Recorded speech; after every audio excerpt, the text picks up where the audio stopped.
James Madison, father of the Constitution, warned, "The means of defense against foreign danger historically have become instruments of tyranny at home." Abraham Lincoln had similar thoughts, saying, "America will never be destroyed from the outside. If we falter and lose our freedoms, it will be because we destroyed ourselves." During war, there has always been a struggle to preserve constitutional liberties. During the Civil War, the right of habeas corpus was suspended. Newspapers were closed down. Fortunately, these rights were restored after the war. The discussion now to suspend certain rights to due process is especially worrisome, given that we are engaged in a war that appears to have no end. Rights given up now cannot be expected to be returned. So we do well to contemplate the diminishment of due process, knowing that the rights we lose now may never be restored. My well-intentioned colleagues ignore these admonitions in defending provisions of the defense bill pertaining to detaining suspected terrorists. Their legislation would arm the military with the authority to detain indefinitely, without due process or trial, suspected al-Qaeda sympathizers, including American citizens apprehended on American soil. I want to repeat that. We are talking about people who are merely suspected of a crime, and we are talking about American citizens. If these provisions pass, we could see American citizens being sent to Guantanamo Bay. This should be alarming to everyone watching this proceeding today because it puts every single American citizen at risk. There is one thing, and one thing only, protecting innocent Americans from being detained at will at the hands of a too powerful state: our Constitution, and the checks we put on government power. Should we err today and remove some of the most important checks on state power in the name of fighting terrorism, well then, the terrorists have won. Detaining citizens without a court trial is not American. In fact, this alarming arbitrary power is reminiscent of Egypt's permanent emergency law authorizing preventative indefinite detention, a law that provoked ordinary Egyptians to tear their country apart last spring and risk their lives fighting to overcome tyranny. Recently, Justice Scalia affirmed this idea in his dissent in the Hamdi case, saying, "Where the government accuses a citizen of waging war against it, our constitutional tradition has been to prosecute him in federal court for treason or some other crime."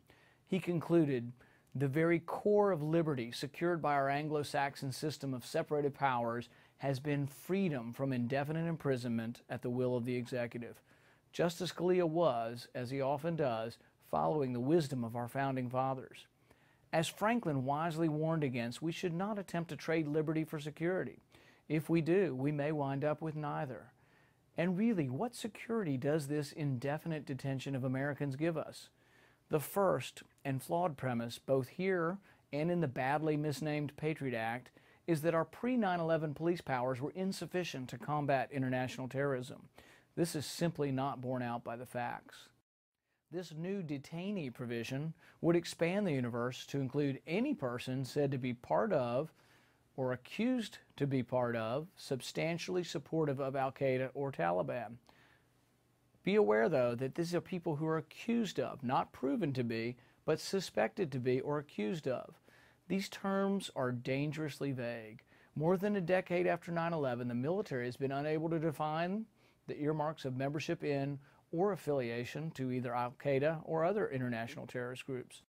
We should not have to sacrifice our liberty to be safe. We cannot allow the rules to change to fit the whims of those in power. The rules, the binding chains of our Constitution, were written so that it didn't matter who was in power. In fact, they were written to protect us and our rights from those who hold power without good intentions. We are not governed by saints or angels. Our Constitution allows for that. This bill does not. Finally, the detainee provisions of the Defense Authorization Bill do another grave harm to freedom. They imply perpetual war for the first time in the history of the United States. No benchmarks are established that would ever terminate the conflict with al-Qaeda, Taliban, or other foreign terrorist organizations. These are not temporary losses of freedom. These will be permanent losses of freedom. In fact, this bill explicitly states that no part of this bill is to imply any restriction on the authorization of use of force. No congressional review is allowed or imagined. No victory is defined. No peace is possible if victory is made impossible by definition. To disavow the idea that the exclusive congressional power to declare war somehow allows the president to continue war forever at a whim, I will be offering an amendment this week to deauthorize the Iraq War.